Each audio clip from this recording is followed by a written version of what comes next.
Bonjour à tous et bienvenue sur le plateau de Bonjour chez vous. Aujourd'hui, notre thème du jour est en quoi l'excellence est-elle importante dans l'église locale? Bonjour à tous. Bonjour. Et nous avons un invité aujourd'hui, le pasteur Nathanaël Beumier. Bonjour Nathanaël. Ça va? Très bien, très bien. Très bien, c'est formidable. Tu viens aujourd'hui faire un conseil du coach dans ton domaine, non pas pastoral, bien que ça rentre aussi un petit peu, mais dans ton domaine d'ingénieur du son. Absolument, oui. Parce que tu as multiples casquettes, toi. Eh bien, oui. Avant d'être pasteur, tu as été ingénieur du son, c'est ça? C'est dans l'autre sens? Non, c'est dans l'autre sens. J'étais Okay. pasteur avant d'être ingénieur du son. Alors, en tout cas, professionnel.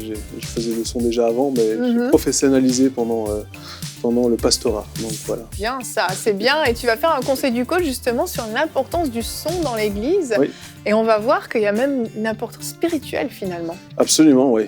C'est vraiment très important. Je pense qu'il faut vraiment remettre les choses en place et les points sur les i sur certaines choses, juste pour qu'on puisse encore aller plus loin et voir vraiment la gloire de Dieu se manifester davantage. Je pense que chaque chose dans l'Église a son importance pour le succès et pour vraiment laisser à Dieu toute la place pour agir. Exactement, et le son en fait partie, la qualité du son en tout cas en fait partie. Et donc tu nous viens tout droit de la Belgique pour ceux qui ne te connaissent pas encore. Et tu fais partie du ministère Apollos avec les pasteurs Christine et Pierre Beumier qui sont nul autre que tes parents. Eh bien oui. Eh bien, ça a l'air d'être lourd. J'allais dire hélas. Je ne dirai jamais cela. Mais non, absolument pas. Qu'on salue d'ailleurs, hein, pasteur Pierre, pasteur Christine, on vous salue. Et donc, nous allons parler de l'excellence dans l'Église aujourd'hui, parce que l'excellence, c'est important, comme tu l'as si bien introduit, Nathanaël, effectivement. Et on va en parler avec toi, Aurélie, dans la pensée du jour.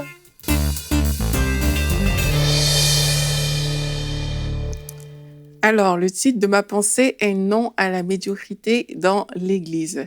Imaginez une église dans laquelle les choses sont très bien faites et dans laquelle les choses sont parfaites. Imaginez que vous avez, par exemple, un parking bien aménagé, sécuritaire, facile d'accès. Imaginez que vous avez une belle entrée qui donne tout simplement envie de franchir le pas de la porte. Imaginez des locaux très propres, esthétiques, avec des salles adaptées pour les enfants, pour les adultes. Imaginez également dans cette église un culte agréable où déjà, même dès l'accueil qu'on entre dans cette église, on est très bien accueilli. Pendant le culte, les choses se font vraiment très bien. Les chansons exécutées sont faites en respectant l'état de l'art. Imaginez, la projection est impeccable avec des beaux fonds, des belles polices, un son qui n'altère pas les tympans, bref, tout ce qui est nécessaire au plaisir visuel, au plaisir esthétique. Et là, c'est une base. Il y a même des églises où il y a des bornes d'accueil, comme dans les gares, dans les aéroports. Il y a des églises même où on peut monter encore par rapport à la technologie. Imaginez que cette église serait la vôtre. Je pense que vous seriez quand même content d'appartenir à une église pareille. Pourquoi? Tout simplement parce qu'elle donne envie. Mais trop souvent, ce qu'on remarque dans nos églises locales, c'est que parfois, on ne prend pas le temps de penser à ces choses-là et parfois, on se retrouve dans la médiocrité. La Bible nous dit dans Luc 14, verset 28, « En effet, si l'un de vous veut construire une tour, il s'assied d'abord pour calculer la dépense. De la même manière, si vous voulez bâtir votre église locale, il va falloir prendre du temps pour vous asseoir, pour calculer tout ce qui doit rentrer dans cette église locale-là. Je ne dis pas que vous aurez tout d'un coup la belle église avec tout ce que j'ai cité, non, mais il va falloir intégrer l'excellence dans votre façon de faire et dans votre façon de voir les choses. En fait, il faut penser l'église locale. Alors, n'oublions pas que l'église a pour but d'honorer Dieu d'abord, et on crée un espace, en fait, où on veut accueillir la présence de Dieu, on veut que Dieu demeure là, on veut rendre la gloire à Dieu lorsqu'on va dans une église locale. Et nous savons tous que la médiocrité ne glorifie pas le Seigneur. Alors, la Bible nous montre que nous sommes créés à l'image de Dieu et on sait que Dieu est un Dieu excellent. Dieu a tout organisé de façon excellente avec un ordre vraiment parfait par rapport à la création. La Bible nous dit dans Romains 1 au verset 20, « En effet, les perfections invisibles de Dieu, sa puissance éternelle et sa divinité se voient depuis la création du monde. » Donc ici, ça nous montre que Dieu a fait les choses vraiment à la perfection. il n'a rien laissé au hasard. Et nous sommes créés à l'image de Dieu. Ça veut dire que dans notre église locale, nous ne devons rien laisser au hasard. Les choses doivent vraiment être faites à la perfection. Et puis un dernier point pour finir ma pensée aussi, n'oublions pas aussi que le but de l'église est d'attirer les nations. Alors, il y a des gens qui disent que ben non, Dieu regarde au cœur, de toute façon, Dieu ne considère pas les éléments extérieurs, mais la Bible nous dit bien que l'homme regarde, lui, à ce qui frappe les yeux. Or, le but d'une église, ben, c'est d'attirer ces personnes qui sont dehors, mais qui vont regarder à ce qui frappe les yeux, justement. Ça veut dire que c'est important aussi, il va falloir composer dans tous les cas avec des éléments visibles qui donnent envie à ces personnes de venir à l'église. Donc, ne négligeons pas ces choses. Bâtissons des églises locales qui attirent au maximum les personnes pour la gloire de Dieu. Amen, Aurélie. Merci de nous avoir fait rêver à l'église parfaite de l'extérieur, en tout cas. Alors, j'entends déjà les gens qui disent « Oui, mais c'est pas le plus important. L'important, c'est le message, le spirituel. » Et je suis absolument d'accord. Mais l'un n'empêche pas l'autre. Alors, aujourd'hui, on va parler de l'excellence dans le naturel.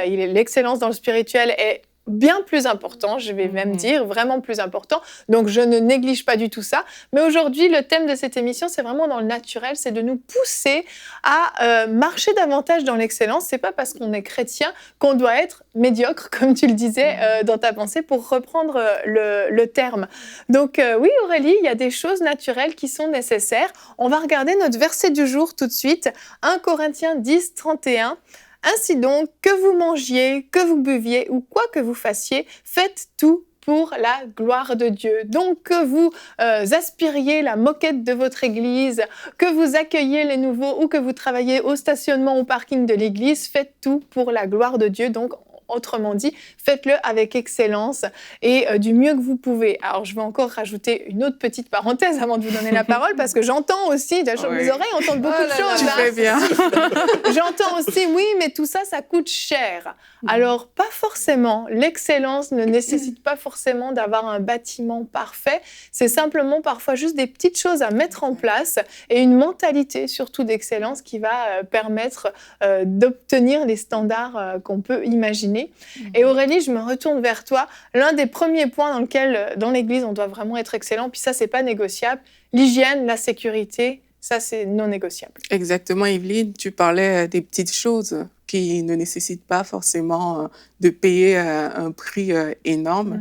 Et ça fait partie de ces choses-là.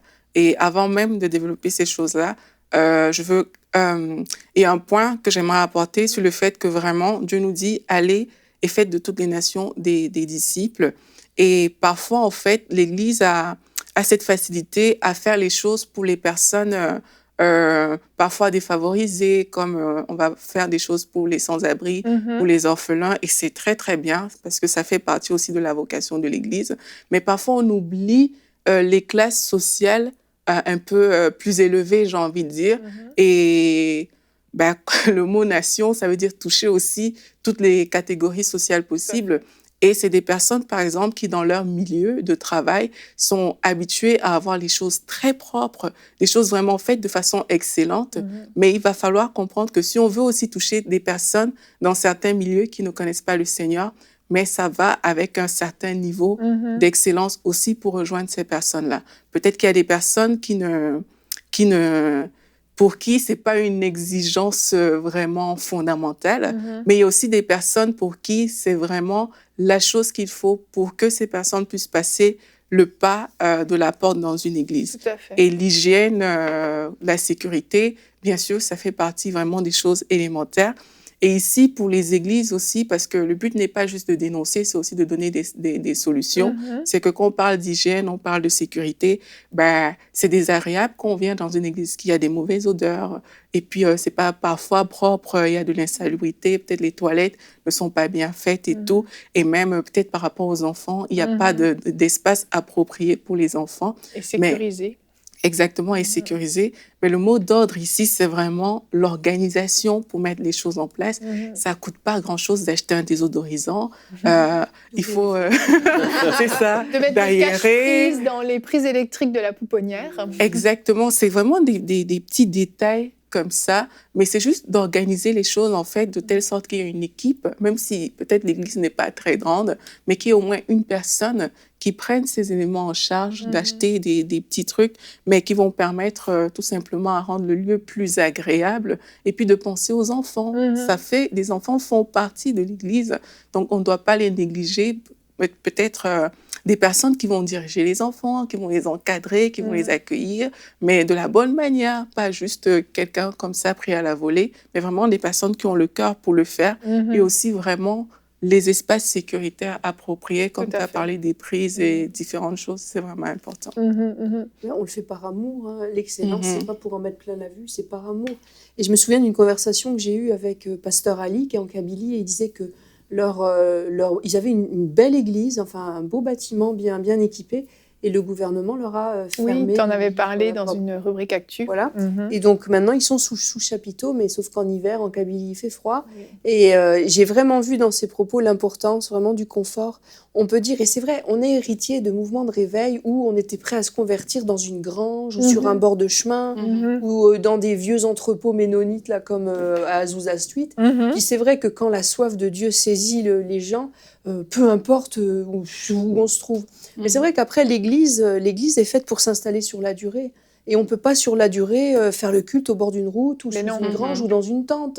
Donc, je sais qu'il y a des gens qui critiquent le fait de vouloir l'excellence pour le bâtiment, mais c'est nécessaire par amour. Et justement, Pasteur Ali me disait, le fait qu'on soit dehors, sous une tente, c'est difficile pour les personnes âgées, pour les femmes enceintes, pour les petits.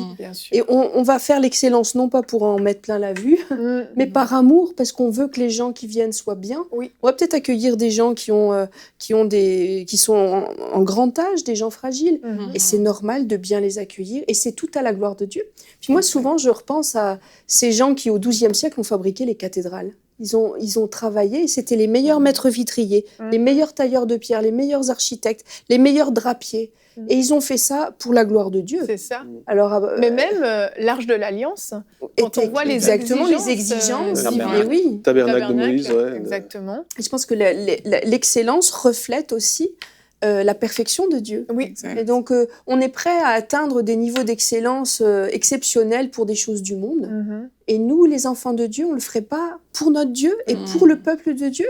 Il y a quelque chose qui ne fonctionne pas. Exactement. Et puis même dans nos maisons aussi, on aime bien que tout soit bien, que tout soit parfait, que tout soit extraordinaire. Et je pense que c'est pareil, la maison de Dieu, l'Église doit avoir quand même une importance élevée à nos yeux, un prix élevé à nos yeux pour qu'on puisse dire, non, s'il y a quelque chose qui ne va pas dans l'Église, je vais aller ramasser les papiers ou je vais aller, s'il y a des graffitis, je vais aller repeindre parce que c'est pas, j'accepterai pas ça chez moi.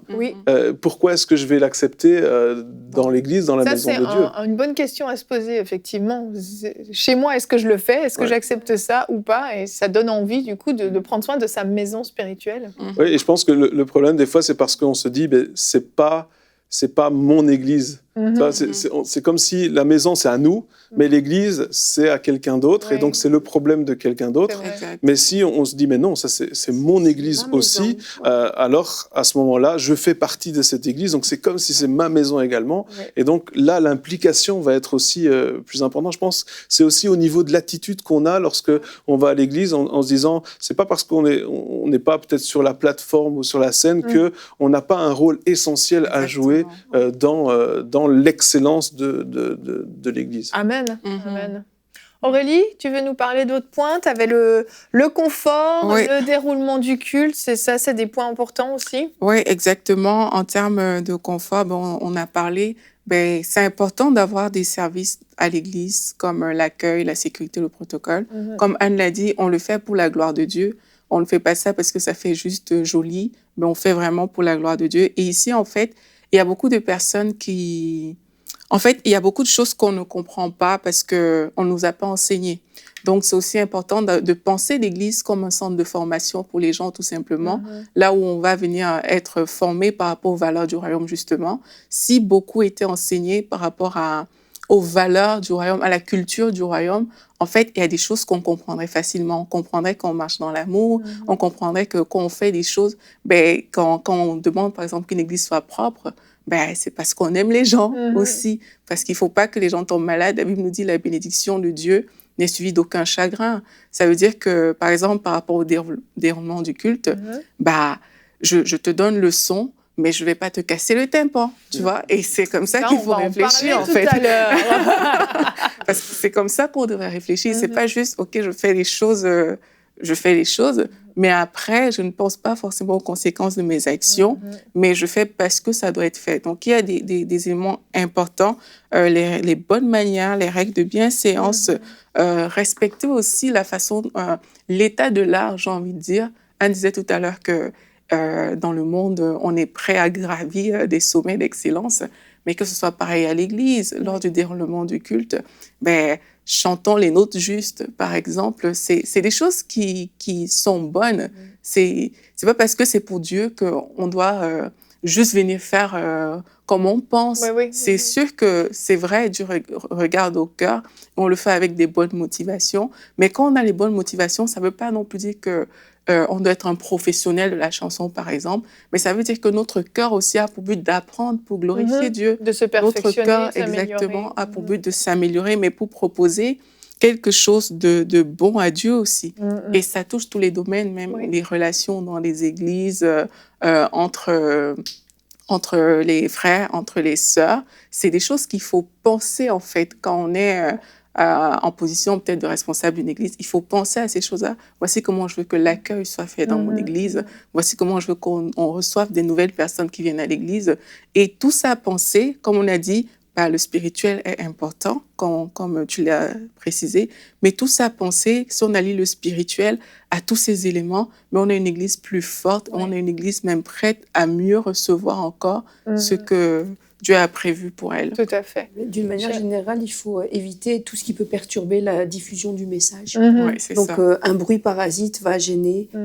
Du froid, des courants d'air, ça va gêner. Si on est attentif, on se dit « j'ai froid, ils n'ont pas fermé la fenêtre », on n'écoute plus le message. C'est Donc, vrai. en fait, tout a une portée spirituelle. Et il faut toujours garder en tête que c'est aussi pour la conversion des nouveaux. Exactement. Pour qu'ils connaissent le message de l'Évangile.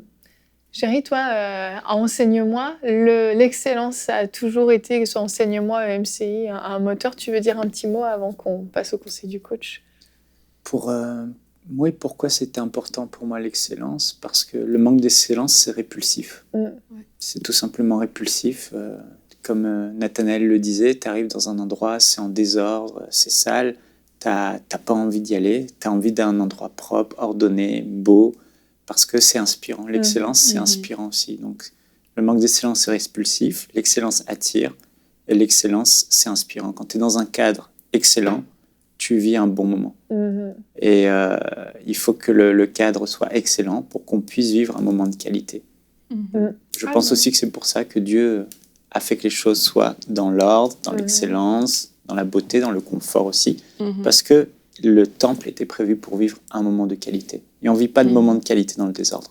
Donc, EMCI, les plateaux sont beaux parce qu'on veut vivre un bon moment de qualité. Exactement, exactement. Merci beaucoup à vous tous. Nathanaël, on va continuer avec toi. On va voir justement comment ne pas se faire casser les tympans et différents moyens très pratiques pour améliorer la qualité du son dans l'église. Ça ne concerne pas que les ingénieurs du son ou les pasteurs de l'église, ça nous concerne tous. Vous allez voir, on découvre ça dans la rubrique Conseil du coach. Donc, Nathanaël, on va parler son et sonorisation et je tiens à préciser quand même que tu es hautement qualifié pour nous parler de cela, car tu es diplômé de la meilleure école au monde, m'a-t-on dit. Mon petit doigt me l'a dit. Une des meilleures, sûrement. Une des meilleures. La meilleure, je ne sais pas. En tout cas, une très bonne école d'ingénieur du son, donc... Voilà, tu nous proposes quelque chose de qualité. Alors, je rassure tout le monde, on ne va pas rentrer dans tout un tas de détails techniques, mais on va voir comment on peut justement régler ces petits problèmes de son qui peuvent parfois devenir des gros problèmes incommodants quand on est assis dans la salle, soit qu'on n'entend rien, soit c'est trop fort, soit c'est juste de mauvaise qualité, puis finalement, on se fait voler notre temps, que ce soit de la louange ou du message à cause de ça. Absolument, ouais. Donc, la première chose qui est importante, c'est l'acoustique, c'est ça? Oui, un des plus grands problèmes aujourd'hui dans les églises, c'est vraiment c'est l'acoustique de la salle. On a vraiment des salles qui résonnent beaucoup. Oui. Moi, je me souviens, la première église qu'on avait, la première salle qu'on louait, c'était des carrelages sur les murs, sur le sol. Et donc, il y avait une résonance vraiment très, très forte.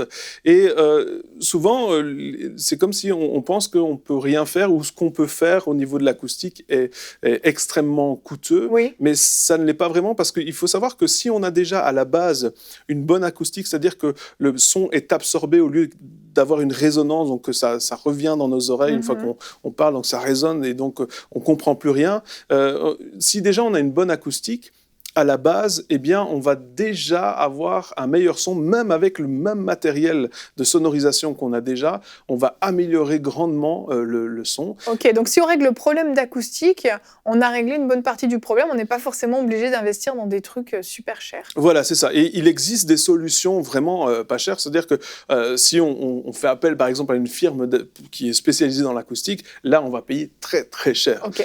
Par exemple, pour un studio d'enregistrement, par exemple, une acoustique ou une étude d'acoustique, ça coûte 50 000 €. Donc, c'est des prix qui sont vraiment très... ça donne pas envie de le faire. Il y a un moyen moins cher. Alors qu'il y a un moyen extrêmement moins cher de procéder. La première chose qu'on veut faire, c'est qu'on va créer des absorbeurs, comme on les voit ici sur l'écran. Donc, c'est des mousses, au fait. Donc, c'est de la laine de roche.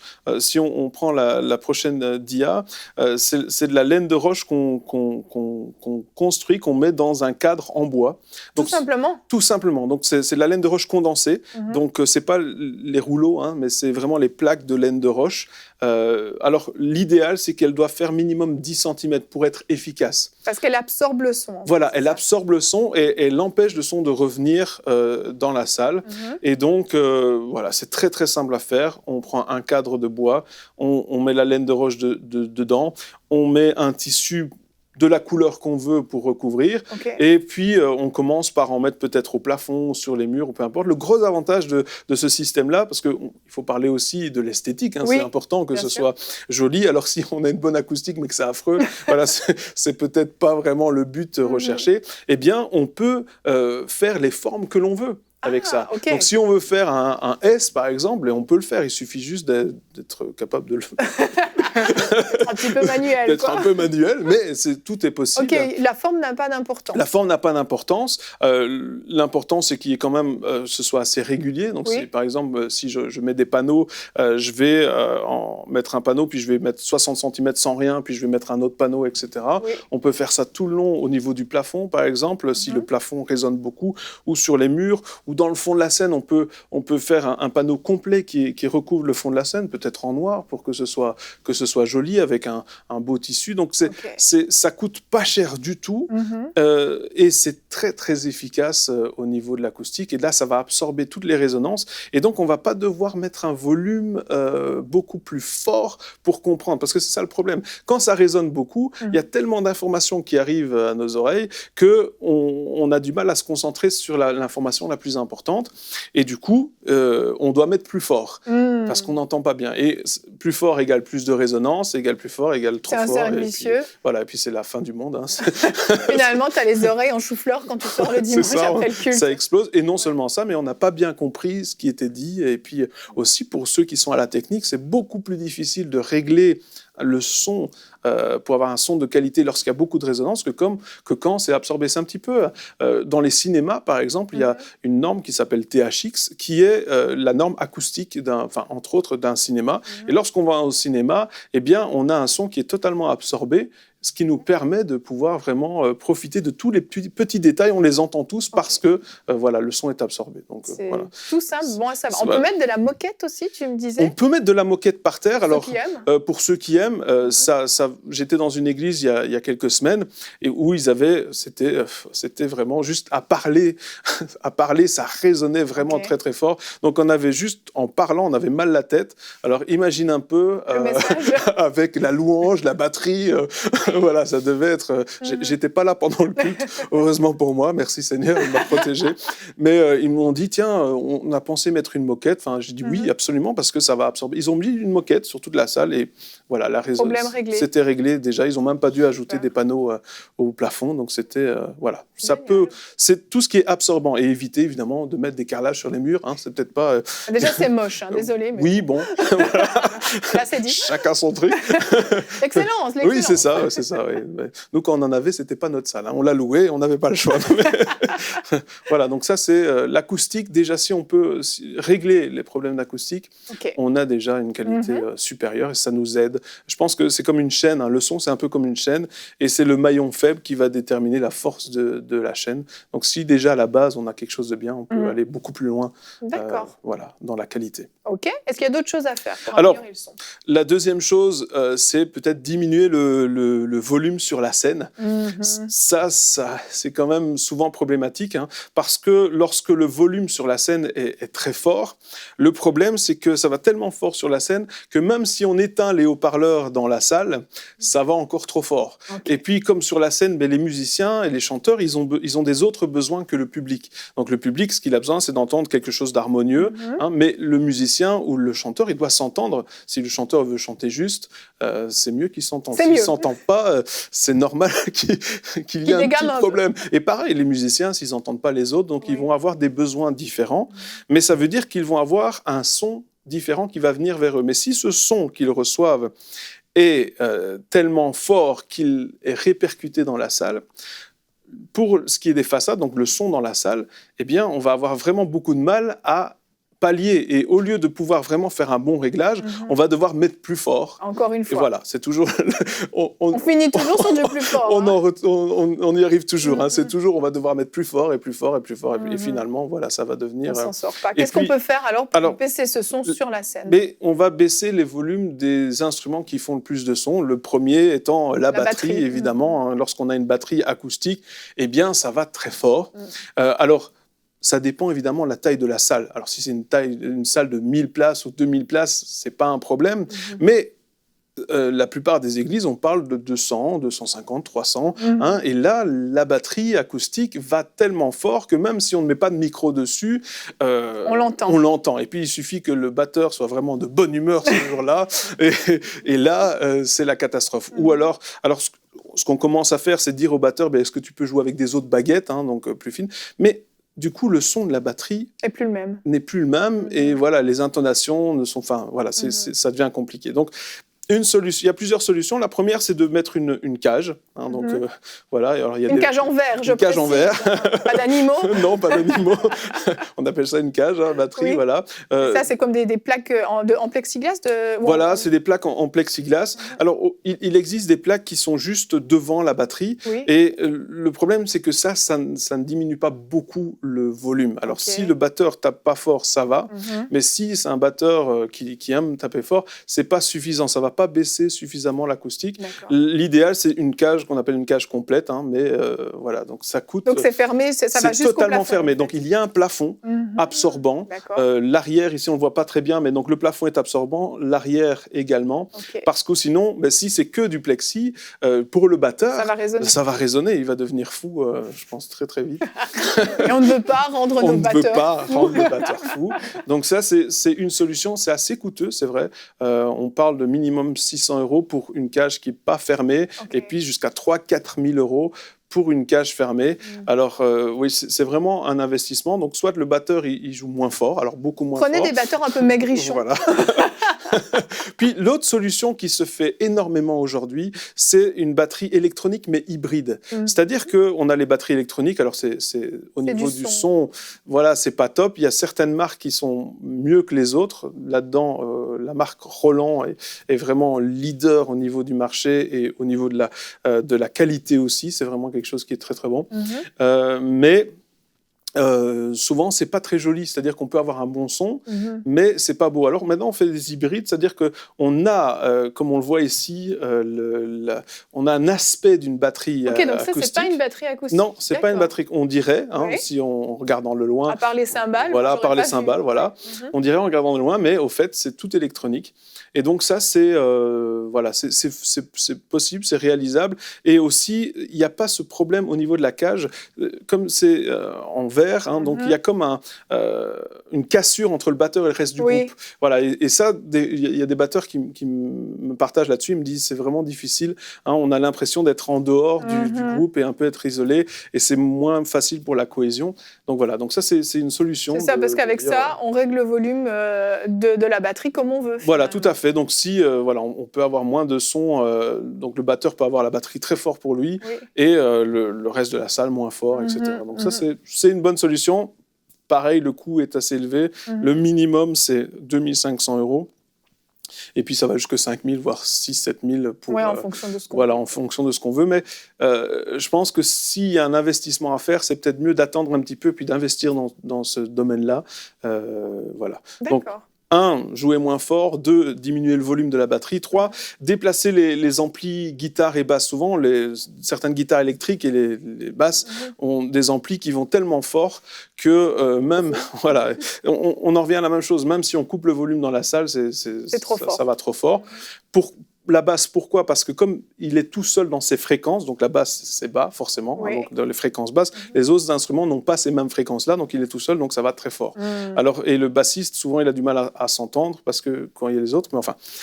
Et donc, voilà, ça va très fort. Donc, une solution, c'est de prendre les amplis et les mettre dans une autre pièce. Par exemple, l'ampli guitare électrique, on met un micro devant, on met l'ampli dans une autre pièce et on a le son de l'ampli de guitare, mais on n'a pas le volume qui dégage dans la salle. Donc ça, c'est une solution qui se fait beaucoup. Il existe même des boîtes, des box à ampli. On met l'ampli dedans, on met au-dessus, on met un micro à l'intérieur, il y a une ventilation, etc. Donc tout est bien.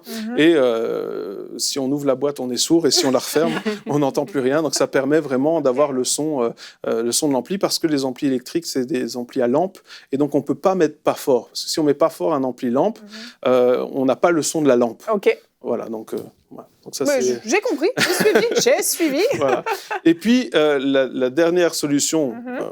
en résumé, c'est d'enlever les haut-parleurs de retour sur la scène, parce que voilà, les retours, comme je le disais en introduction, ça va très très fort, et du coup, on n'a pas la possibilité, enfin, on a beaucoup de volume, et donc si on passe aux écouteurs, il n'y aura plus aucun volume sur la scène, et donc on pourra régler le volume dans la salle comme on veut, et donc on retrouvera le contrôle vraiment du son. Et c'est ça Et les musiciens s'entendent bien, et les ils ont musiciens les s'entendent très bien, parce que voilà, chacun a un retour qui lui est propre.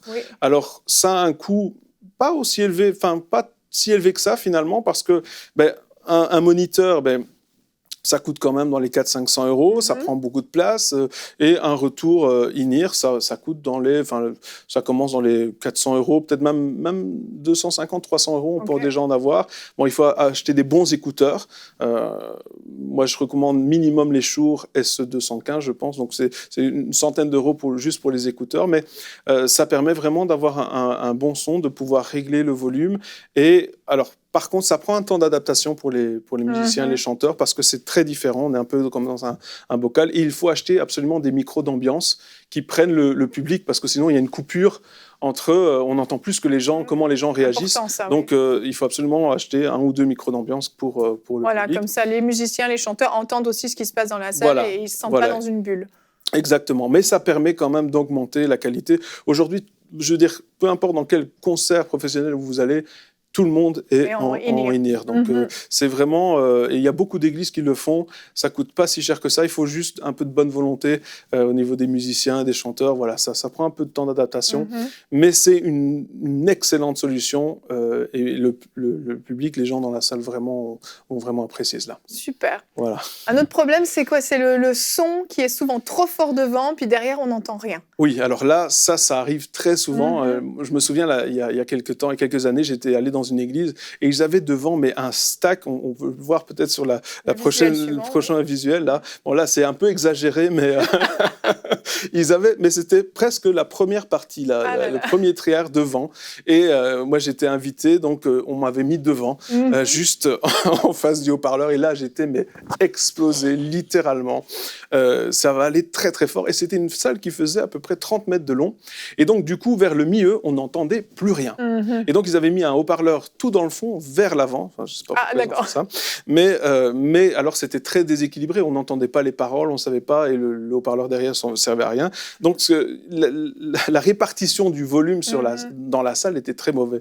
Et ici, on voit sur les images que répartir le son également, c'est vraiment important. C'est-à-dire qu'on met un volume modéré devant, et puis quand on commence à perdre du volume, on rajoute des rappels, on appelle ça des rappels, de plus en plus, pour que le son soit homogène partout dans la salle. C'est ça. Normalement, qu'on soit devant, au milieu ou derrière, on doit entendre de la même façon. Voilà, exactement. Alors, l'idéal, c'est ce qu'on appelle les linerés, donc c'est un espèce de les grappes, comme des grappes de raisin qu'on voit dans les gros coins. Des grappes de raisin, c'est des grappes comme ça qui sont là. Ça, c'est l'idéal parce que il y a plein de haut-parleurs, au fait, et chaque haut-parleur vise une section de la salle avec le même niveau. Mais c'est un système qui coûte très, très cher. On parle de 2 500 € par section. Donc, plus les amplis qui vont derrière. Donc, c'est un budget très, très élevé. On n'est pas obligé forcément d'avoir ça. On n'est pas obligé. Il suffit des fois d'avoir peut-être pas des si gros haut-parleurs, mais plus réguliers. Et là, à ce moment-là, on a un son qui est homogène dans toute la salle. Et le coût n'est pas très élevé finalement, mais au moins ceux qui sont devant ne meurent pas, ne meurent pas, et puis ceux qui sont derrière entendent clairement le volume. Donc le plus important, c'est pas d'avoir un volume très fort avec beaucoup de basses ou ce genre de choses, c'est d'avoir quelque chose d'agréable. Finalement, quand on va à l'église, quand on va dans une réunion, dans un concert, on veut passer un moment agréable et le seul moyen, c'est d'avoir un son homogène. Ce qui nous amène au prochain point. On a une des fréquences sonores et il y a des normes. Et donc, ce n'est pas normal de ressortir de l'église avec un sifflement dans l'oreille. Voilà, c'est ça. Donc, il y a des niveaux sonores et il y a une réglementation. Alors, moi, je viens de Belgique. En Belgique, elle est très stricte. En France, je pense également dans certaines villes, ça dépend un peu. Mais je pense que c'est en train de venir un peu partout. Et donc, il faut s'adapter directement. Et donc, 85 dBA, donc c'est un niveau sonore. Alors, juste pour avoir une idée, 40 dBA, c'est ce que nous considérons, 40 dBA, c'est ce que nous considérons comme le silence. Donc, lorsque on n'entend rien, que c'est vraiment là, ça, c'est déjà 40 dB. Ce qui est déjà haut, finalement. Voilà, exactement. C'est pour ça que, donc 80 dB, ça, c'est le niveau où il n'y a aucune obligation. C'est un niveau, lorsqu'on écoute de la musique à la maison avec un chouette volume, ça, c'est ce niveau-là. Et je pense que c'est un peu le niveau idéal pour vraiment avoir pour écouter quelque chose agréablement. Voilà. Ensuite, on a 95 dB. Donc là, c'est un niveau qui est raisonnable pour les concerts, c'est bien. Mais en Belgique, en tout cas, il y a une réglementation où on est obligé de mettre un afficheur sonore, un coût de 300 € à peu près, qui va montrer aux gens à quel niveau est le volume. Pour qu'ils sachent ce qu'ils font aux infliges à leurs oreilles. Finalement. Voilà, exactement. Parce que pour certains, ça va être fort, pour d'autres, pas fort. Mais avec ça, c'est la machine qui nous le dit. Et cette machine, c'est un sonomètre, donc qui mesure le niveau sonore dans la salle. Ensuite, on a le niveau fort, donc très fort, qui est le maximum qui est toléré, c'est 100 dBA. Et là, non seulement on doit avoir le niveau qui est affiché, mais en plus, on doit, et c'est la loi, distribuer des plugs d'oreilles à qui le veulent. Moi, je me souviens que j'étais il y a quelques temps aux États-Unis et on arrive à l'église et ils distribuaient des plugs. Ah, tu sais à quoi t'en tenir. Voilà, c'est ça, tu sais, tu les mets tout de suite. Moi, il y a beaucoup d'églises où je vais. Des bouchons d'oreilles, c'est ça? Des bouchons d'oreilles, voilà. Moi, il y a des églises où quand je vais, j'ai toujours mes bouchons avec moi. Et dès que je sens que c'est trop fort, je les mets. Voilà, comme ça, le son est bien. Exactement. Et nos enfants donc, ont besoin particulièrement d'être protégés. Absolument, oui. Et il y a des solutions qui sont faites exprès pour les enfants. Ici, on voit 3M qui fait ça. Il y a Vic First aussi qui fait ça.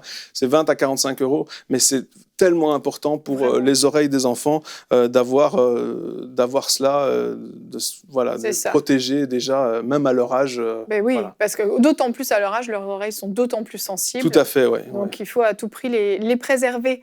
Un dernier point sur l'aspect spirituel d'un bon son. Oui, alors moi j'insiste toujours sur le fait que mixer, donc quand on est sonorisateur, a un effet, on fait partie du groupe de louanges. Ouais. Et un bon son, ça aide les gens à rentrer, on parlait d'excellence tout à l'heure, ça aide vraiment, ça facilite le fait de pouvoir rentrer dans la louange, de pouvoir profiter pleinement et de pouvoir ouvrir notre cœur à Dieu. Si le son est trop fort, agressif, etc., si ça crie, si qu'on n'entend pas bien, c'est vraiment compliqué de se concentrer. Moi, on voyage beaucoup et on va dans certaines églises, c'est tellement agressif que louer Dieu, tu souffres en fait. C'est peut-être possible, mais il faut être motivé vraiment. Non, mais c'est vrai. Voilà, donc faciliter les choses, et donc ça va avoir un impact spirituel lorsqu'on peut vraiment avoir un son qualitatif.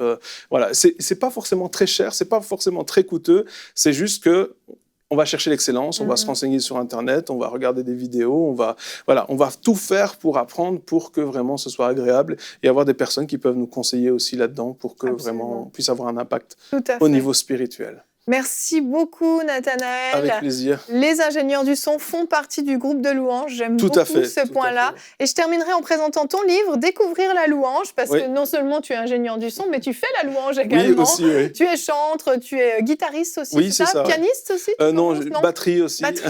C'est déjà pas mal. C'est déjà pas mal. Donc, Découvrir la louange qui est disponible sur emciboutique.com. Je vais y arriver. Exactement. Merci beaucoup d'être venu nous parler d'un problème qui est important dans l'Église et je crois que nos amis à la maison ont appris des choses et puis vous allez pouvoir mettre en pratique, je l'espère aussi. Je vous rappelle le thème principal de cette émission, soyez excellents dans votre Église, soyez excellents dans tout ce que vous faites, faites tout pour la gloire de Dieu. Nous allons nous retrouver demain, notre thème sera « Tu as besoin des autres pour réussir » et nous aurons notre invité, pasteur Aïda Moussabou, qui est avec nous, donc qui était avec nous hier et qui sera encore avec nous demain. Donc on se retrouve demain. Merci encore Nathanaël. Merci à vous, mes chers chroniqueurs. On se retrouve demain. Bonjour chez vous.